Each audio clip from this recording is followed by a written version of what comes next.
take my computer into the prepare place.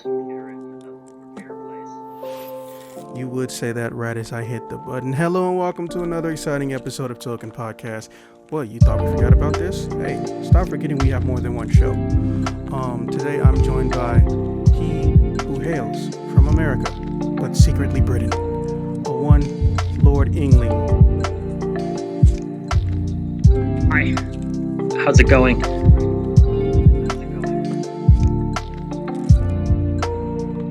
That is possibly the first and only time someone has done a normal greeting on this show in 3 years. Why did you break the chain? So today we will be discussing some unique situations. Not because, we think it'll be interesting, but because this is a pick your brain show. This isn't a, let's rile up our audience. This is a make you think kind of situation. So the first one is a very, very simple one. And that question is Xbox doomed as a game system or brand? We've all heard recently, and pretty much for the next couple years, that even though Xbox spent the past, I want to say 5 years, courtesy of Phil Spencer, gobbling up studios and gobbling up studios and gobbling up studios, they have almost no major bangers to show for it. One of their most, if not only successful things that they've made this entire generation has been a Game Pass that existed before this system even came out and has only expanded with titles that are basically on a Netflix subscription system. I'm not even joking. Now, after acquiring Activision and spending however many billions he has, there have been massive layoffs even to successful companies, to the point where they don't make sense because these layoffs are from companies who made the company profit. Obviously, one of the big ones that hurt people's soul was Tango Games because of Hi-Fi Rush and Shinji Mikami constantly being jerked around by the game industry. I feel for that man, and not just because it looks like two of my friends. So, the real question, I guess, knowing that information, I would like to ask is, do you think they're going to continue being a game system? They're just in a slump because they fucked up this generation? Or are they going to turn into a publisher and they're trying to pretend like they can hide that they're turning into a publisher based on the nonsensical statements that Phil Spencer and Sarah Bond have been making about all of these giant cuts that legitimately half of them don't even need to happen? Our second question, and a more unique one at that, is media adaptation. Essentially, for example, Dune is in... Why did my screen go black? Dune is in every single format of media one can imagine. We all know this. But is it possible for these other formats, once it leaves its original, in this case novelization, to actually do better or be a better representation of the source material? Or is it doomed to always just being considered different and never truly being considered or near the same level as the original material? However, this doesn't just apply to Dune. We're applying this to anything that has been in multiple adaptation formats.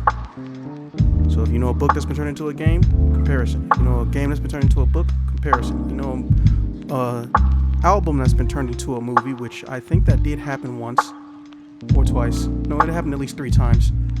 Compare them. Like, is one better than the other, or is it doomed to just never truly rival or equal its original source material, in your opinion? And the third question, I have completely forgotten. Not gonna lie.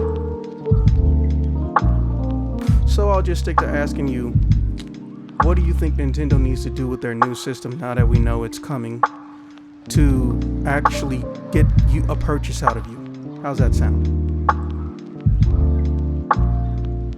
That wasn't a rhetorical question. Oh, okay. I didn't know if you were waiting for me to speak or not yet. So, my opinion on what Nintendo should do to get me to purchase it. I mean, frankly, they could slap anything in a box, and my brother would purchase it. Adrian, let's go in order. That's the last question, not the first. Okay. Let me start then from the first one. The first question had to do with the Xbox, and and what the future of Xbox is for Microsoft and Microsoft's direction to take the Xbox and their gaming world. So I don't think they're out yet, but I think they've given themselves the L and given PlayStation the go ahead to become the adult, quote quote adult, really teenager and adult gaming system going forward. And they're going to try, I think, to stick to sort of a subscription style. They may produce a couple more systems. How those perform are going to decide if Xbox is the next Sega, where we're going to get, a Dreamcast or something, and then they're going to be gone. So I think it's going to depend on that performance. I don't think they're going to give up yet because they still made money. But if it keeps going in the rate it's going, where the studios they're buying are going downhill due to their own problems, then it's the days are numbered. You know. Question two. This is a difficult question to answer with a simple manner. So I would say that every adaptation is doomed to be different. It does not mean it's a lesser version. Some people prefer different forms of media, and a lot of people like to read, but not everyone likes to read. As far as Dune goes, there are quite a lot of changes. Chani's character is very different in the movies, not similar at all. The her father in the books, the scientist, is half Fremen and half Imperial. The character that plays said scientist is unrelated to Chani, as far as I can tell, and is clearly 100% Fremen. So that changes their character quite a bit, because you get Chani going on and on about how, we don't want to be saved by an Outlander, but in the book, Chani's a quarter Outlander, so it's a bit hypocritical if you look at it that way. So in that sense, the Bro, do character's you one different. better? Uh, William Defoe's character, literally the strongest man in the motherfucking galaxy and universe. Yeah, that guy. Yeah, he is a 20s, late 20s, early 30s, fucking black guy with red hair. Tell me how that makes sense. Sounds like they did an opposite with that one. Because Leet Kynes is supposed Yep. to be half. Is supposed to be a guy, first of all, and supposed to be half Imperial. So, I mean, they didn't do that at all. They made, and I liked what they did with Leet Kynes' character, but it wasn't really Leet Kynes, right? Like, it was a different character that just happened to share interests. That Leet Kynes is interested in terraforming the planet, so they just made up a different character that wanted to terraform the planet. Like, they just gave him that name. I don't really think that was super necessary, but I don't have a problem with it either. I'm sure there's someone that does. Now, as far as can any adaptations be good, I think there are adaptations that are good that do make changes. I think the Lord of the Rings films are a really great example of that. There are changes in the Lord of the Rings films. There's characters that are combined. There's battles that are merged. That really powerful scene where the elves die alongside men at Helm's Deep, that doesn't happen in the books. That's a different battle, and the character that's there is actually a composite of several other characters. His closest character doesn't actually die. So they added that, but I think it's actually a really powerful scene and one of my favorite scenes in the films. So I think it can be done well, but you're gonna change things and you're gonna lose things when you do that. As far as James Bond goes, I'm a massive James Bond fan, and I've read many of the books and I've seen all the movies Gee, I wonder multiple why. times. I don't think Casino Royale is all as good as people say. I mean, it's good, but it's overrated, and the book I think is better, to be honest.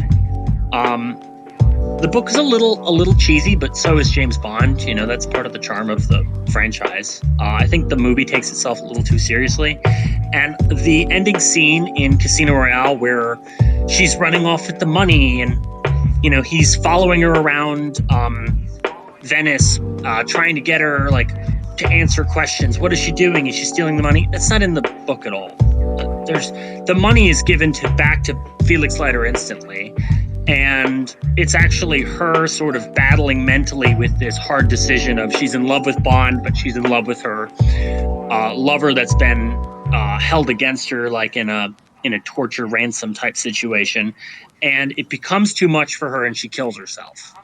And James Bond is upset because he let her get close to him and he let it affect him, and he was considering quitting, which is something apparently Craig's Bond does every movie, where he's like, I should just quit. But James Bond in the book doesn't do Yeah, that. that So I shit actually got really don't annoying. like that Listen, at all. I fucking I don't even feel bad for him at this point. Don't get me wrong. I love and respect Daniel Craig as an adult, as a human being, and I feel like if that man lived in America for whatever reason and he was my neighbor, we would be barbecuing, drinking buddies, despite our completely drastically different backgrounds. But every time he gets into a Bond movie, I don't even like hearing shit from him, because every single movie, like you said, oh, he says it's gonna be his last money. Oh, they paid him more money, so he's doing it again. But he says this is gonna be his last one. Oh, now he wants to close out the storylines in the trilogies. I'm like, shut the fuck up, man. Well, his character does it too. His character does like this, I'm gonna quit, M. I'm tired of your stuff. It's like, he acts so immature in the films, and then when he's interviewed, he acts immature. He's like, "Oh, I don't." You know what's funny? When he got the role, he didn't even want to be James Bond. He didn't even want the job. I have a theory. I don't know if you'll want to keep if this you in. don't want the job, why the fuck are you even here? Like, Yeah, there's plenty of people who'd love to be James Bond. Oh, I hate my job where I get paid millions of dollars and I go on world tours. Yep. And I make a shit ton of money. I hate this job and I didn't even want it. Like, why did you audition then, motherfucker?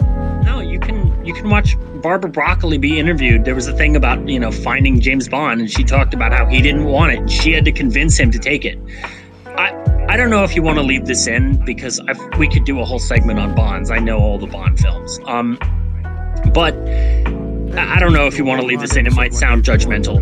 I am under the impression that Barbara Broccoli thinks that Daniel Craig was hot because, let's be honest, he's a buff, fit dude who could act.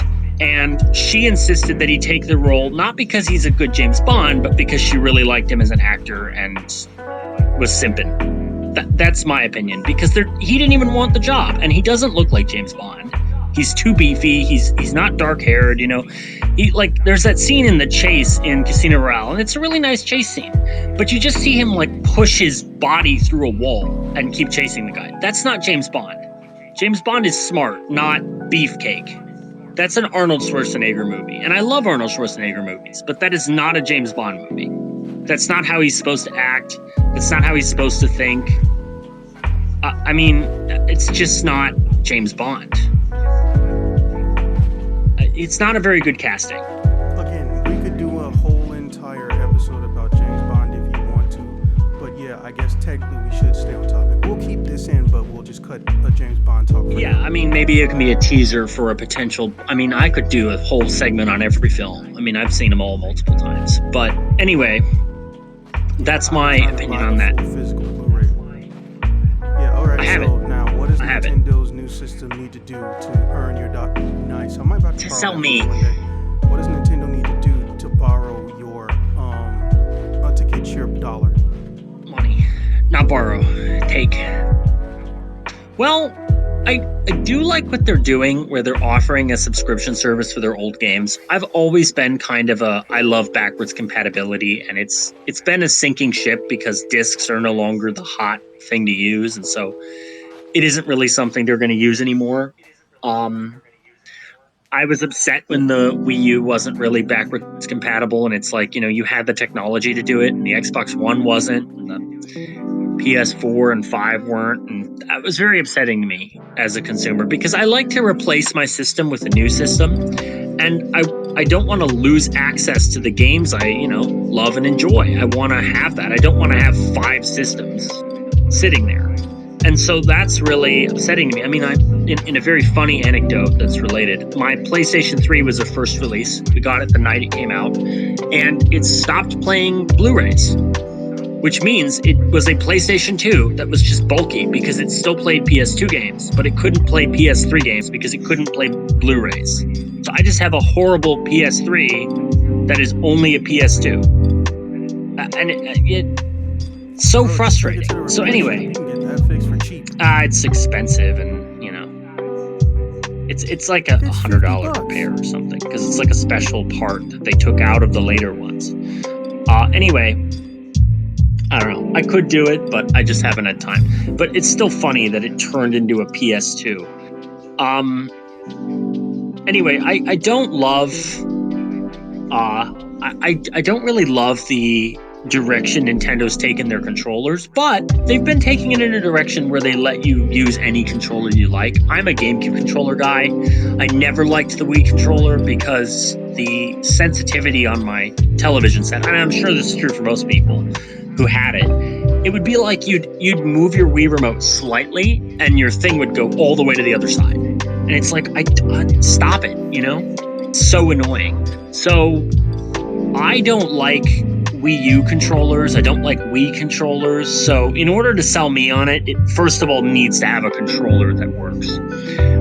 That is traditional in some way. The Pro controller's all right. I can live with the Pro controller. And don't say, ooh, you can merge the Wii U controller into that square. That thing is horrible if you have big hands or small hands. It's just like the worst. So my hands are so big, one hand is like the whole thing, so it's just kind of pointless. It doesn't have good grip. Like my hand is just like weirdly on the thing. It's awful. Actually legitimately fucking infuriating. I know what you mean. It's I'm like high five you, awful. We're not in the same place. It's like a plate. It's like if I had a plate with buttons on it. I want to have something with handles. I don't want a plate. Like it's a terrible piece of junk. That's fucking hilarious. It's a plate. So yeah, it's awful. It's like a baby plate. I just don't want to use it. So anyway, I want them to design a decent controller. It's funny that Xbox has stepped out of the ring in so many ways. They make the best controller design of the three.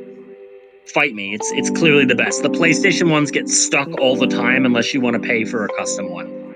Like they have dual shock problems, the rubber wears off. The Xbox controllers are better, like objectively. And I think the GameCube controllers are comparable, but nothing really else is comparable to those two. The Pro controller is like a slightly worse Xbox controller. Anyway, that's my stance. Because remember, the Xbox controllers have the two. I don't know. They just have like a better layout. I think they do get stuck, but they're better laid out. Just a quick reminder. What do they need to do with the system, not just the controllers, to get your money? Was the question. The new system. The point is that they need to make it so that there's good controllers compatible. I like the subscription service as well. I don't love paying for subscription services, but I like that it includes old games like Mario Party 2. I think that staying around would be great. And I'd like it to be, I don't know, they've kind of gone down the mobile route with their systems, which is fine, but I kind of prefer an old school setup. So as long as it's compatible like a Switch and it can do both, that's okay. I think that's going to sell it for a lot of people. But personally, I get car sick, so having it be mobile isn't really helpful for me, I have to play it sitting down anyway. So I'd like to see them do something like an upgraded Switch, I suppose. It's probably the best way to do it.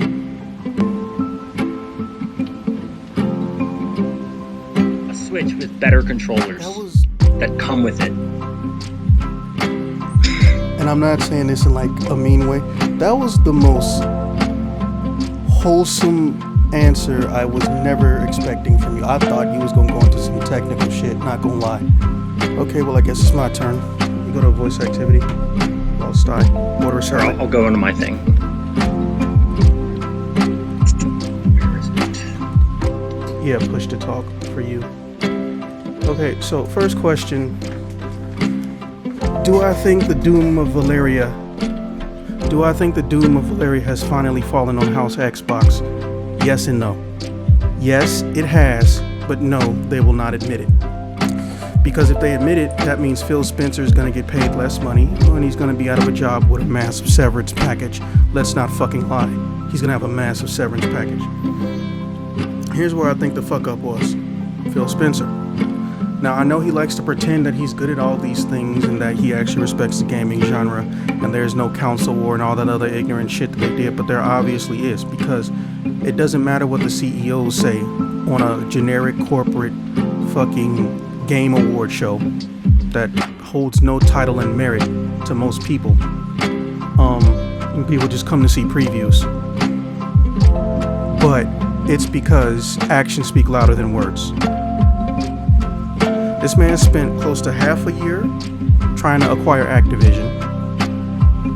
And even before that, like I said, almost this entire generation, every single year, they were buying somebody who had a massive catalog, or who had a small catalog, or gave somebody, much like Shinji Mikami, who had a name and was a made man in the gaming industry, a studio, or commissioned their studio to do something for them. And it doesn't matter what it was, he found a way to either fuck it up, or he couldn't leave well enough alone and just go make sequels to something that needed a sequel, like Killer Instinct. You know what his excuse was when people were asking about Killer Instinct sequels? Well, we just don't have the right team anymore, and the guys that we initially had, they got bought by some other company and blah, blah, blah, blah, blah. I'm like, this man has access to billions of dollars in video gaming resources, both physical equipment and as well as virtual assets and fucking manpower. And you're telling me this idiot couldn't think to just make a brand new team that you wholeheartedly own to go and make and engineer a sequel to your literally only company-made fighting game? Are you serious? And this is coming from the guy who hasn't touched Killer Instinct since Killer Instinct 64, when I played it on an emulator in like 2013. Killer Instinct fans just get no respect. I've just accepted that with my life. They get no respect. Look, the biggest problem is that he thinks he sees a lot of money from just making a subscription system and trying to become the next Steam or become Steam 2.0. That's really what he's trying to do. But he thinks he's hiding it. The problem is that he's going to have to make a decision unless he gets fired. He has to decide if they are going to be Steam 2.0, a publisher that makes sure everything that they have doesn't go on any other platform other than your Windows computer, which they could actually pull off based on the number of companies that they get if they were making games and not firing people. Reminder, they own Minecraft technically. They legitimately own Minecraft. Minecraft generates what, like 400 million, 500 million a year or more? It's fucking crazy. And he still fumbled the bag. I bet you if he bought Roblox, he would find a way to make cancer uncurable permanently.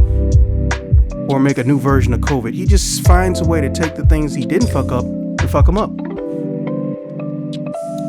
And they're going to have to reconcile that with, are they going to make a stream box, which is literally what they tried to do and get his protege fired. Reminder, I don't know if you remember that, but that shit was hilarious. They basically said the system can only work if you're online all the time, day one, and it has to be online within 24 hours, and it has to have a camera that's going to watch you at all times. Nah. I knew that dude was getting fired. But here he is basically implying he may do something eerily similar. Bro, you either going to be a game system, or you're going to be a publisher who makes sure any game you publish is exclusive to the Microsoft PC. Meaning everything that's on Steam that they own is coming off of Steam, but still keeping everybody's user data and information. They can do it. They are Microsoft. They can do anything. But the problem is they don't want to say that, or they can't figure it out yet. But they should have already figured it out beforehand, before he started fucking up. Because a lot of these fuck ups have nothing to do with them trying to be a publisher and no longer a system maker. It has to do with Phil Spencer not knowing what the fuck he's doing and pretending he's knowing what the fuck he's doing. So I say it's both. They are trying to find a way out, or they think they're going to run two markets, and they're not going to run two markets because they can't even run one.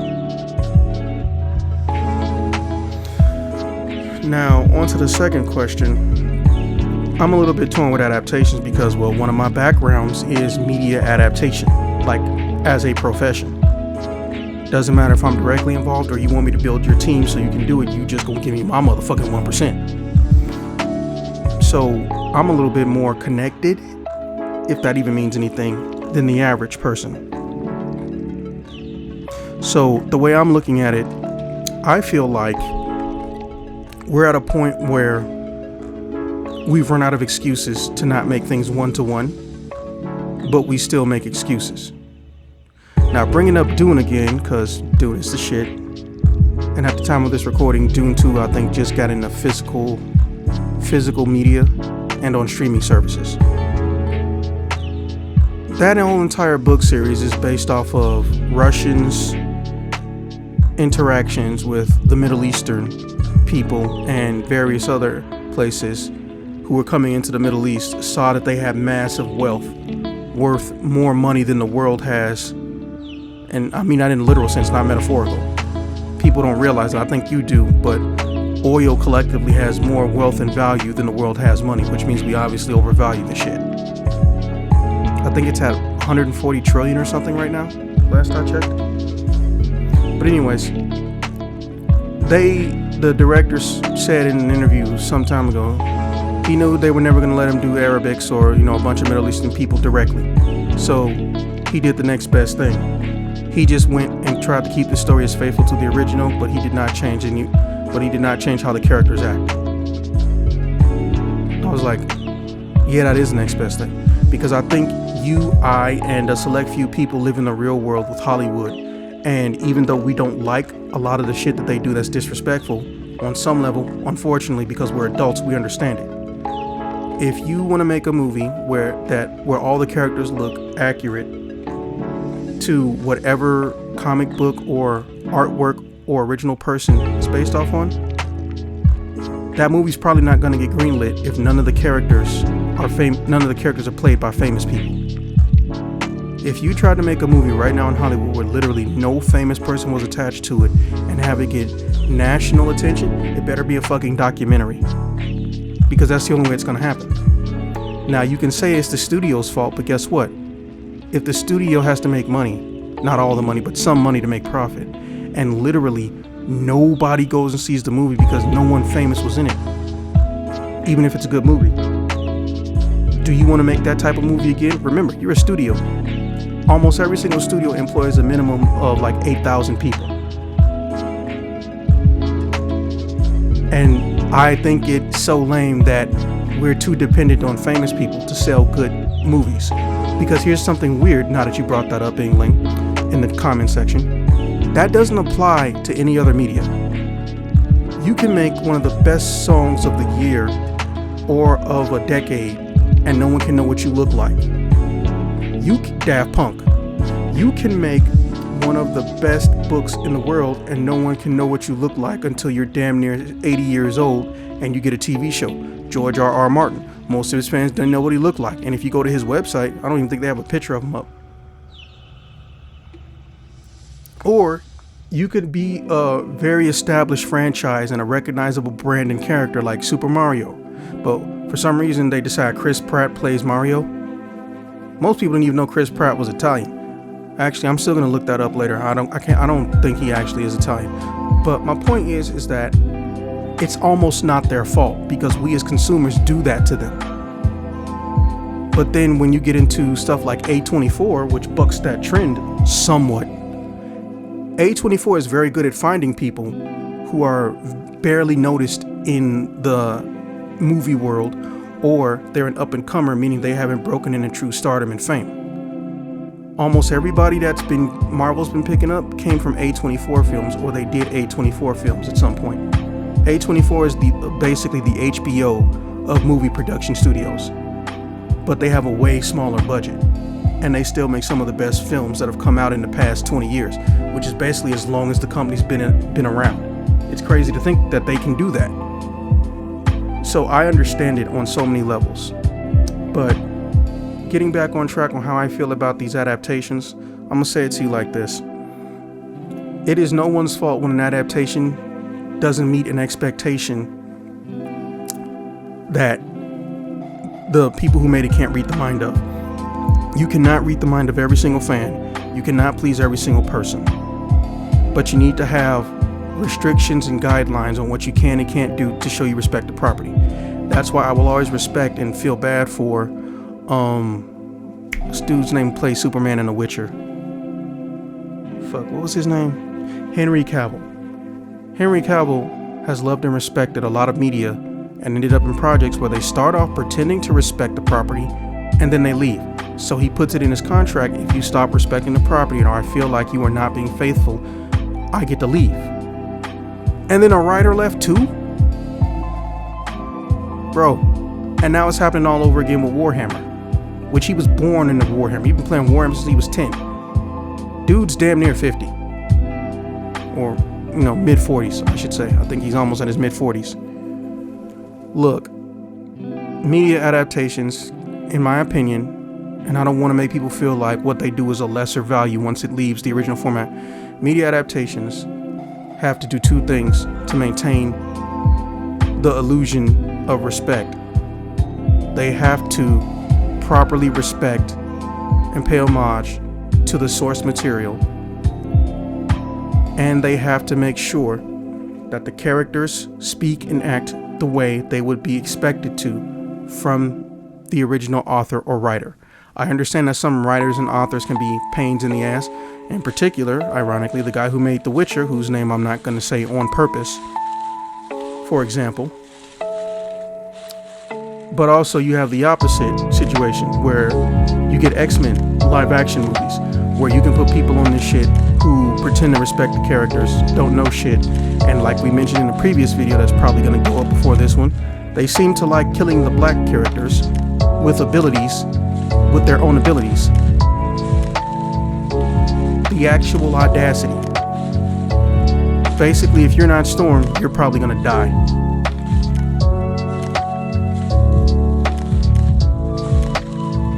So, I don't think media adaptations should be expected to be a one-to-one, 100% follow of a story unless they specifically state that that's what they're doing. Because I've seen many times people say a movie is terrible because it didn't do a good job of respecting the original property and source material. However, when it gets to a movie theater or it gets to an audience that never saw the original source material, it's loved and it gets high ratings and reviews. Case in point, everybody loves The Mask. Yes, yellow zoot suit, green-faced Jim Carrey. Literally nothing in that movie happens like it does in the comic book. Yes, that's a comic book movie. People forgot about that. Legitimately, and I stress this, legitimately, there is quite literally no reason that movie should have been considered successful, but it was. And they completely assassinated the source material. So in that situation, if you're a Hollywood producer, what do? You have these books over here, and you have the option to completely avoid using any of this material, just the name. But you also see this and you make this movie that completely bastardizes everything, and it's extremely profitable and successful. The only bad thing people ever had to say about that movie was that you could tell they were using water guns instead of any actual gun props. That was it. That was literally it. So, if I'm a studio exec knowing this, I'm torn. I am legitimately torn. Because you gotta think about how many factors they go through. Number one, as we've discussed, do they have a celebrity with star power attached to this project? Because that can determine if people even are interested in it. Number two, are we going to be faithful to the source material, or are we going to hide that we're unfaithful to the source material? Because even people who never seen the source material might not want to go to your movie, because guess what? When they hear you're not being faithful, it makes them not have an interest in the movie or supporting it. I know, because I'm one of those people. Then you got to wonder, is your movie coming out around the same time as something else that's big and epic? Because a lot of people only see 1 or 2 movies a month. Now, families, though, they usually see 1 movie a month, unless they're like legit film buffs. Then you also got to wonder, did somebody get in trouble in the middle of production, which could hurt the movie and the movie's reputation? Is there an actor who's bad-mouthing the movie, or who's disrespecting the property, or is snitching about things that they shouldn't be, in your opinion, which could hurt the chances of the movie or the show, And then you also got the X factor of, Are your corporate, as a chairman, if is the board of directors or the people who actually control the money flow? Because remember, the CEO doesn't control all the money flow. Say your board of directors and your shareholders decide, hey, we're gonna let China buy a massive, or let me phrase that, the CCP or some other third party who has secondary agendas and alternate interests come buy a massive amount of this company temporarily just to get you to not do something. Or we want to see if you'll buckle. If we tell you if you don't do something in this movie that has nothing to do with anything that you want in this movie, we won't let you release it in our entire market. That's what you have to go through as a studio executive. It's never easy. And also, what happens if one of your actors gets sick, hurt, or they have a drug problem? What happens if somebody sexually assaults somebody in the middle of production, post-production, etc., etc.? It's hard, and I understand it. It is hard, and it's not their fault. But they always get blamed for everything that's out of their control. So I think media adaptations theoretically can never live up to the original, but they should still try to respect the original source material, because the market, the consumers, the fans, the non-fans who are willing to go, and the actors themselves, when you put them in a powder keg, they always explode, something always happens, or there's always some issue that pops up or can creep up that is in front of the camera or behind the scenes, and so many things can happen to alter shit. So I think they can't do it, but they should be respected if they try. That's how I feel. Now the last question. Well, you cut my time down a lot. I'm gonna tell you right now. Yeah, I want a bigger controller. In fact, when they made the Wii U Gamepad Pro controller, oh my god.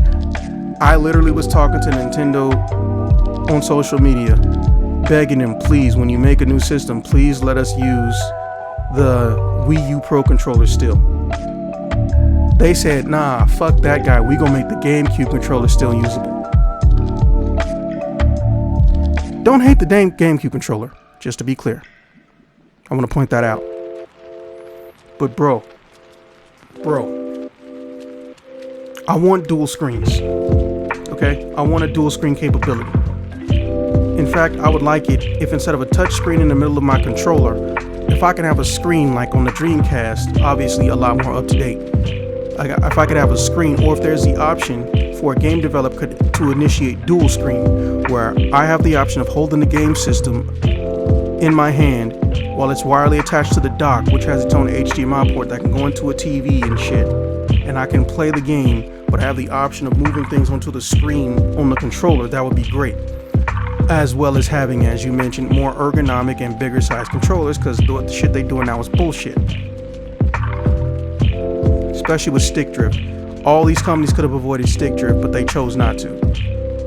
I've literally, almost every controller I've gotten this generation, I've had to take to a specialist to install a new version of a stick so it doesn't drift. I shouldn't have to do that. These controllers are starting to cost $80 or $75 after taxes. That means they cost as much or more than games. And you're telling me they can't last 3-4 months? I'm not someone who plays fighting games all the time, and even when I do, the analogs aren't really what's getting beat up in a lot of the fighting games I play. It's the face buttons, triangle, squares, your X, Ys, your BAs, 1, 2, 3, 4s, all that shit. So this really shouldn't be happening as far as I'm concerned. Now look, I'm not the biggest guy in the world, I'm not the smallest guy in the world, I'm not the fattest guy in the world, and I'm not the skinniest. I'm 6 foot, and my hands are longer than most cell phones. If you make a controller where I get literal cramps just by holding it, not pressing any buttons in a calm manner just because it's so fucking unergonomic or anti-ergonomic, you've got a fucking problem on your hands. No pun intended. Okay? The people that they use to test out these controllers need to run the gambit in sizes. They need to have people who have big hands, small hands, and they need to basically have people who aren't child-sized. That's my point. Because the only reason we got those controllers is because Japan was only thinking about Japan.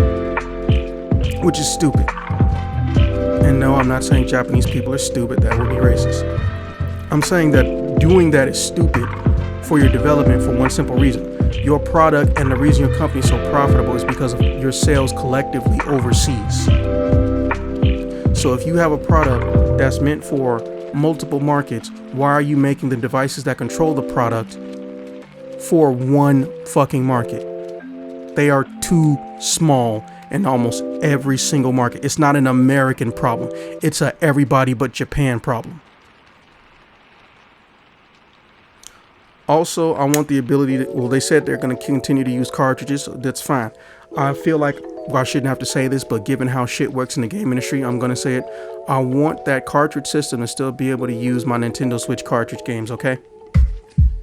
Okay? Is that too much to ask? No, matter of fact, also make it able to play the 3DS. Put in, not even a 3DS simulator, just give it a separate OS that's basically the 3DS OS, okay? Because that library is beautiful. I feel like they have one of the best libraries for video games in the past 20 years. And you can quote me on that.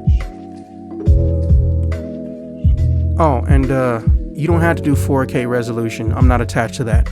But HDR would be nice. If you can do 2K resolution, that's great.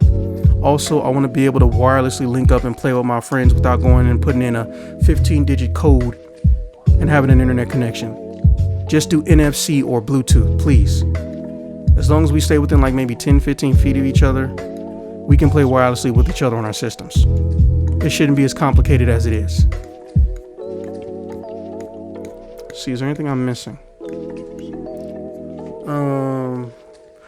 Oh yeah, if you're gonna build the system with 2 controllers, actually do 2 controllers. Don't give me 1 controller that can become 2 controllers that are extremely cumbersome and too even smaller and harder to use with 2 hands. You either give me 1 full-size controller or you don't. I'm cool with you splitting them up again, just don't call them 2 separate controllers.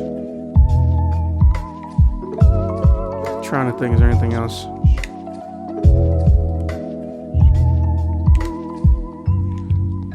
Oh yeah, I don't know why there has to be a fight between first person and third person for Metroid.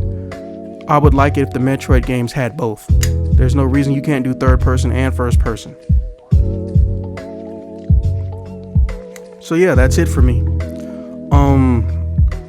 Engling, you got anything last minute you want to discuss, or you want to tell me how you feel about what I said?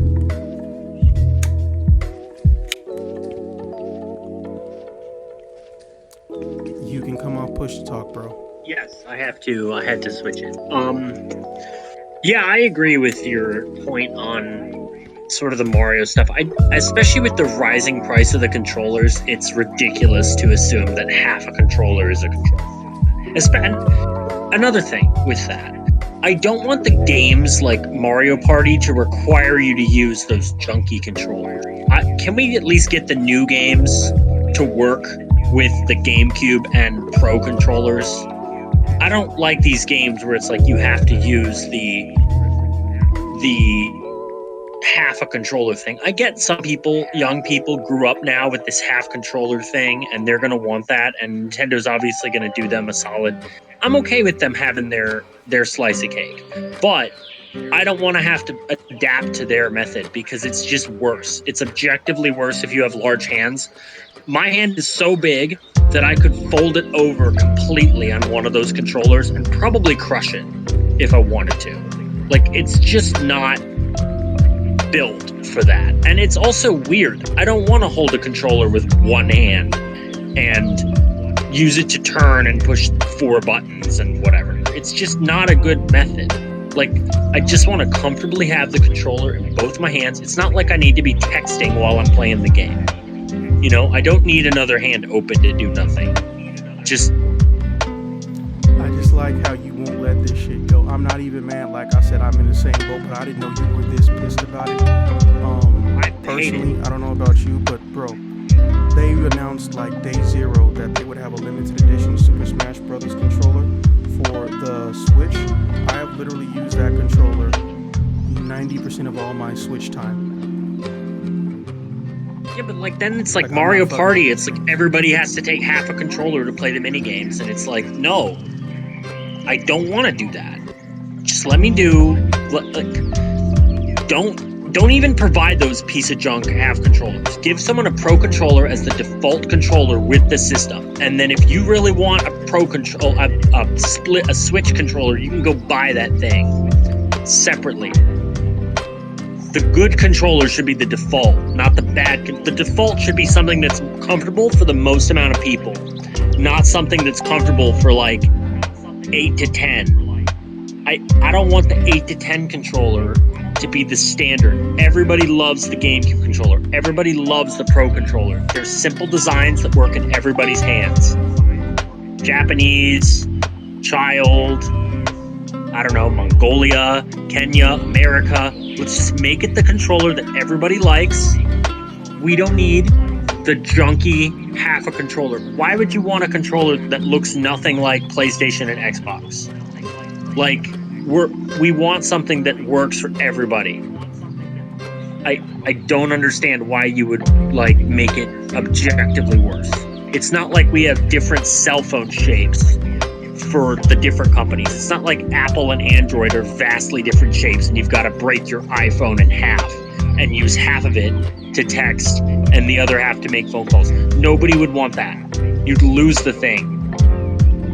So don't do that. Just make the design that everybody likes the best, and then for the people that really want a weird flip phone in this era, they can go buy that. They can go buy their weird flip controller.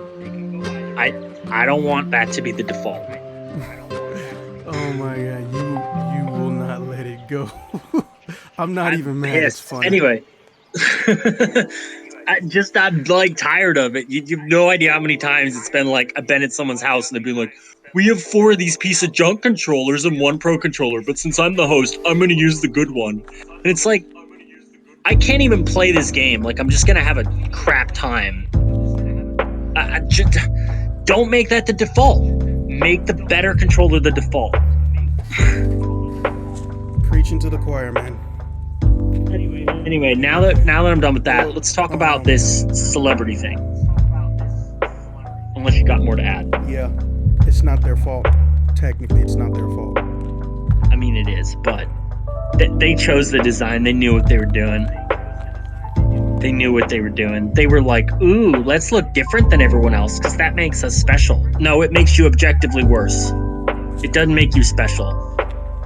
We figured out the right shape for controllers ages ago. It took some time, but everybody in the mid-90s figured it out.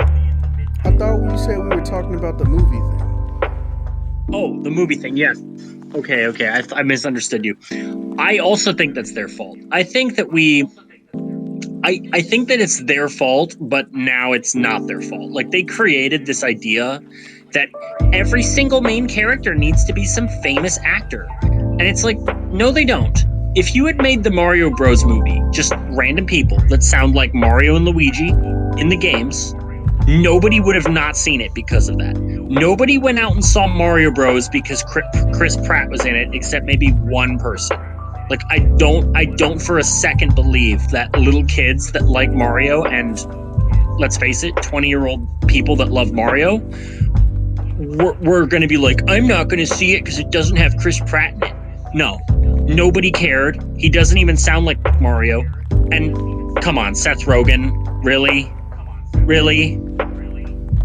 Okay, anyway, he sucks. But the fact is that nobody was going to go out and see this movie because, oh my god, my favorite celebrity's in it. The only one that's casting was like decent was Luigi. It's pretty good casting. Like it just felt unnecessary to cast famous people. Like you could have made someone's career that could have been their break into the industry. And by casting famous people in every role, we're making it harder and harder for talent to get through the cracks and for us to get new good talent. Like we keep casting the same famous people. We don't need every cameo in every movie to be a famous person. It can just be someone new.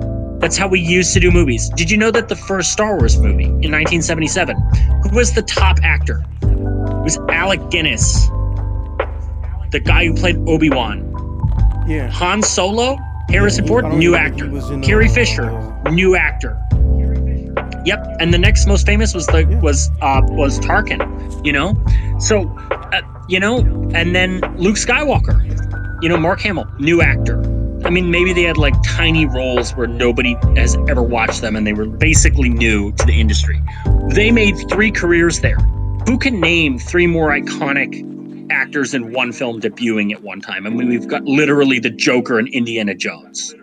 Like, I I don't think we need to cast famous people in every role. You know, you can make a great movie and not have a famous person, but it's like they we've gotten in this habit where it's like we have to cast someone who's had a big breakthrough in the television industry as all the main characters in every movie. And now I feel like I'm seeing oh, why am I having trouble thinking of his name right now? Uh God, I can picture like three characters he plays and it's just driving me crazy. Um ah, what's his name again? Timothy Chalamet or something. Anyway, he's in like every movie now. Timothy the Chalamet. Timothy Chalamet. All Chalamet. right. Anyway, him and Anya Taylor Joy are in every fucking movie that's coming out. Why? They're No not one can bad escape the actors, forehead of Anya Taylor Joy. but like, why are they in every Because movie? Like, can't I we feel cast like some Anya other Taylor people? Joy. No, you know how this works. If you are important and they want the movie to sell, they go and get someone who is a name. If you don't want it to sell, then you go and risk using complete and total strangers and nobodies. I don't think that's true. I mean, we know about Star Wars, man.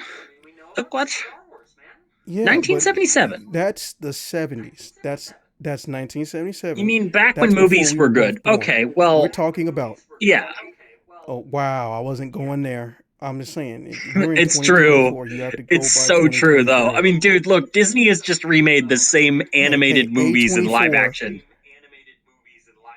Marvel's movies are basically all bro. the same plot. A24? A24 has yet to let me down. Okay, so I'm fucking with A24 hard. You haven't sat down and Okay, watched well, A24 movies yet, but once you do, it'll change your life. I guarantee you. anyway, I think that look, the argument that you're making that we need a famous actor to make a movie successful, fine. We need one or two famous actors in a nice role, a comfortable role that has a good number of lines, they're important to the plot. We do not need guy who shows up for 10 seconds and makes a joke to be a famous actor so that everybody can go, "Oh my god, you know who that is?" No, they don't need to be famous. It's a waste of money. Why don't we just give that money to a better cause and not blow that on getting a famous cameo? Famous cameos do not really sell that many seats. I don't believe that. I believe that they sell a couple seats to fans that are really dedicated enough to watch terrible movies with famous people in them, but they are not necessary. I feel like this is every movie. Like I watched the Lego movie. I don't know, earlier this month, and like every bonus character is like some famous person. Is that needed? I mean, Coming to America, the good one, the only Coming to America, half the characters are Eddie Murphy. Wow. We don't need a famous person for every single Damn. role. We can just cast Eddie Murphy as all of them. There we go. Well, That's my bit. I hate to I break it to don't you, but to be fair, there was a lot of famous people in Coming to America. You just didn't know who they were. No, I know who they are. I know who Queen Latifah is. I know who these people are. They were famous stand-up comics that he met when he was a comic, and he brought them in. But guess what? They weren't all famous actors. They were famous comics. They were people he knew that he was friends with that didn't really have film careers all the time. They were known for other things. So it wasn't like padding it with celebs from the latest top 20 movies. It was padding it with people he was friends with that were celebrities. It's a little different. I don't think that's the same thing.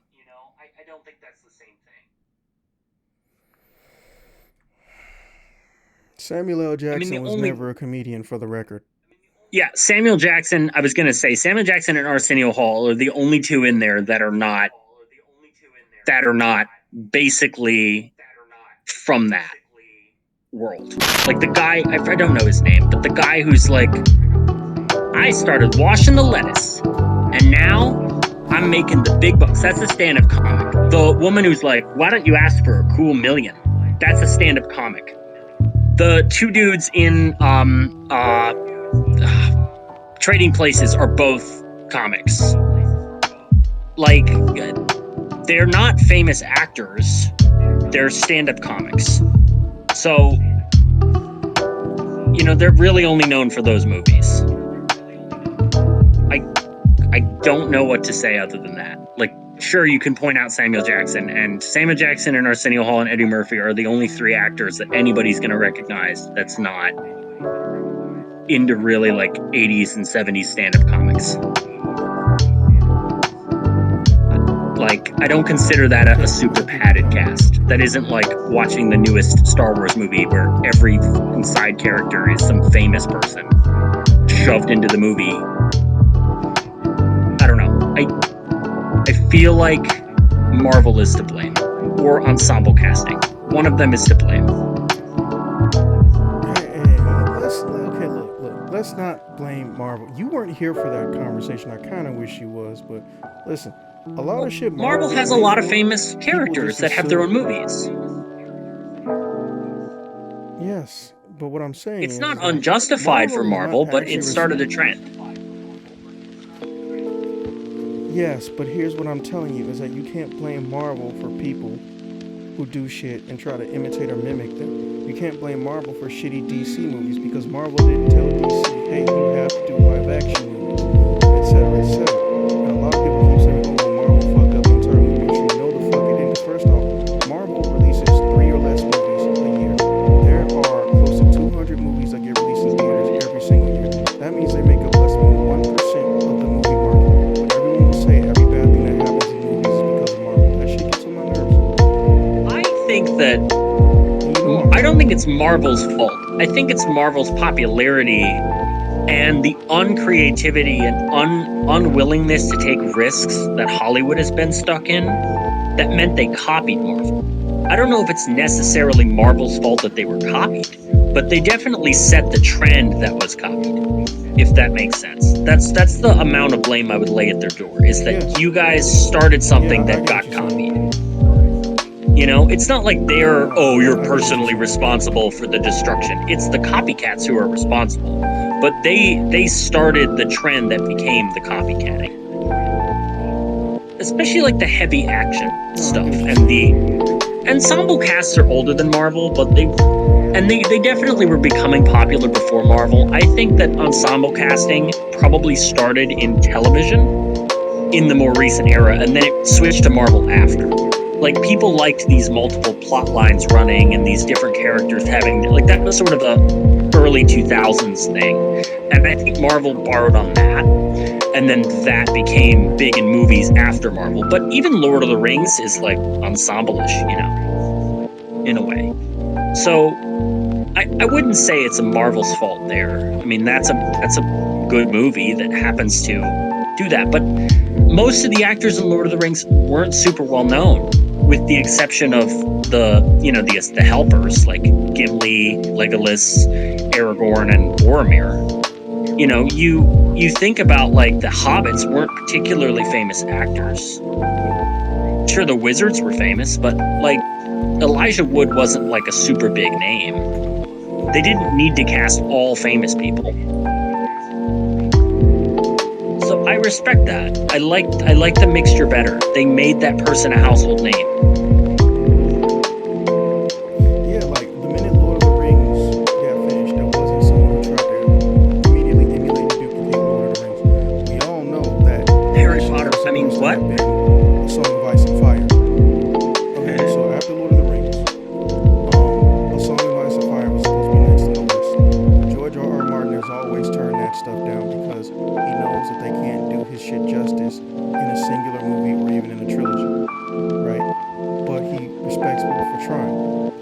But because he didn't do it basically almost no one in Hollywood tried to do something even similar, right? For at least a very long time. So then the big thing became, what can we do to combat Harry Potter? Or what can we do to combat, action movies that are primarily being centered around three people? Schwarzenegger, Stallone, and somebody else I'm forgetting, for a small time, Wesley Snipes. But the industry was really good at fucking with Wesley Snipes. So I think the biggest issue is more like they know no company can control their public perception. If a bunch of idiots get online and say, oh, this person going on a rant completely crashed an entire network and get everybody fired, but that network never said that, they don't comment on rumors like every other network, and on top of it, the network does close, so there's no one to tell them what happened, people will automatically assume, stupid people at least, that this person who said this one random statement on the internet is right. Now, for those who don't know, which is I think is you, Adrian, I'm referring to the G4 apocalypse. So there was a lie that was going around that because one person went on a rant about the abuse, the verbal abuse she was receiving online, and unprompted on G4 TV, that's why the entire business collapsed. It's like, no, that had nothing to do with it. I'm actually going to make an argument now to counter your point about celebrities helping, because I just realized something that they don't like. You remember the really awful YouTube Rewind with Will Smith and the Tonight Show guys? That was a example. It was terrible. I've seen it. That's an example of where padding a thing with celebrities actually is bad, because they padded it with celebrities that weren't YouTubers. And it just felt really ingenuine, and it felt really like a giant grab for like, oh my God, you guys like Tonight Show? Like, they're not YouTubers. They're not important to YouTube. Don't belong in a video about what's great about YouTube, because they're not YouTubers. And it was just like a giant advertisement for Will Smith and all of those other guys. And it's fine, but they're not YouTubers, and it pissed off the YouTube community. And then also it was a bunch of nobodies that just ranted about a bunch of buzzword crap. It just felt like a BuzzFeed video. But other than that, I actually think the overcasting of celebrities hurt that. It's something a lot of people complain about. So maybe it's not always best to overcast celebrities to get views, because it doesn't always work out. I mean, look at those horrible Disney movies that are like the princess live actions. I wasn't saying it was perfect. It's flawed. It's majorly flawed. System. I'm saying, like, I acknowledge that the entire system is fucking broken from the top down and also from the bottom up, and it's not really one individual's fault. So you and me, because, we're the people that we are, we have to analyze and we have to look into things when we really want to know something. So when I legitimately started learning about the movie industry as a collective whole for North America, I realized that two things can be true at once. It is true that Hollywood only wants to cast people of a certain clout in certain roles, or they won't greenlight something, even if it doesn't cost them a lot of money, because they feel like it won't make them an excessive amount of ridiculous return. Reminder: Deadpool was in limbo and about to get shelved for 10 fucking years, but then somebody leaked the previs 3D concept of the opening fight sequence, and they greenlit the shit. Do you know how dumb that is? Oh, we greenlit one of our best R-rated movies that's in our catalog because somebody accidentally leaked the entire first 5 minutes of pre-visual data. And they not even acting like that's fucking stupid. They think that they literally want to act like, oh, well, we got lucky. It's like, no, you were just dumb. You didn't know how your own shit worked. Same with Sega. Everyone's praising Sega because they're finally bringing back a bunch of shit that everyone wanted them to. It was like, no. Most of this shit that they bringing back wasn't even shitty. It was extremely popular back then. They're just bringing it back now because they realized that there is profit and nostalgia to the point where people will make their own products without you. Yep. Let me get a Skies of Arcadia too, man. I swear. Anyways, But yeah, I understand what you're saying, and that's why I like having these episodes with you because it's not a great minds think alike. It's more like great minds have different perspective situations, and I really legitimately enjoy hearing your perspectives on shit because they don't No, yeah, so fair. much come from a place of feeling as they do, analysis and occasional feelings, or at least guesstimations on the things we can never get a full answer to. Yeah, I think But yeah, I don't that try to being said, hide I my I definitely. don't try to pretend my feelings on things are objective. Like I understand they're based on my personal taste, and I don't like pretend it's like, oh my god, this is the only way to see it. So I think that's a good strength because, like, some people that listen are gonna be Yeah, in agreement it with me, and a is. lot of people aren't, and that's fine. That's cool. I wouldn't Yeah, and want I'm in a people to agree position. with me. That would make the world boring. Disagree to your heart's content. Yeah, and I'm in a position where I look at it like I can tell the difference between my own personal bias and objective fact, or someone presenting an objective fact in the most disgusting and disrespectful way, right? And Mhm. because I'm in that weird spectrum of I can see 2 points, I already know going in as an egalitarian, but just as a fucking adult, that I'm always gonna run into some type of pushback. And I'm gonna run into the pushback for one simple reason. There are people who legitimately do not want to care. I stress this. There are people who do not want to care if I'm telling them the truth or not, or if I'm, giving them a difference of opinion. They care only if I directly agree with them or I say that they are 100% right. But I'll never tell you you're 100% right unless you're 100% right. Because I don't want someone to do it to me. For the longest time, I think I told you and everyone else, I don't want to ever be in a position where I have more friends, FRANS, than friends. Okay?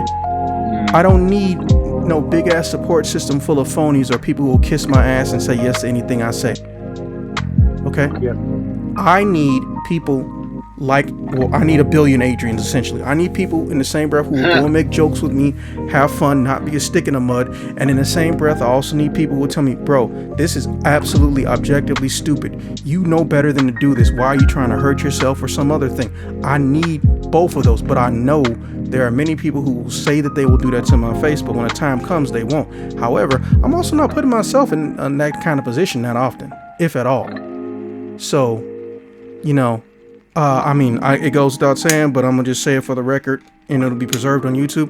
Hey, I've always appreciated our friendship, man, because of all the friends I've had, which Yeah, it'll yeah, probably be its own life story one day. You and me have one of the most unique meetings. I've almost got it done because this started like 2 years ago, but I never finished it because it's hard to find you. But I've been trying to engineer a life story where I literally just go down the list of friends that I met through weird circumstance or in awkward situations, and just describe how that was how we became friends, because I would never admit to it in real life. I would make something up. Your situation is a little bit different. I wouldn't make it up, but I just wouldn't tell them how it ended with the other person that we were in a trio with. So fucking I don't know when that episode's gonna be, but I'm definitely gonna make sure you're there, and I'm gonna try to get some of those other people too. yeah. That'd be So, fun. and plus a lot of them are in this server. Um, so yeah, I will tell you when that happens. But in the meantime, uh, be looking out for that Africa stuff, man. Once I finish this recording, I'm gonna give you more details. With that being said, Yeah, I I will see have you that guys boat in the kit next at my video. house though. Have a good one. Take care, man.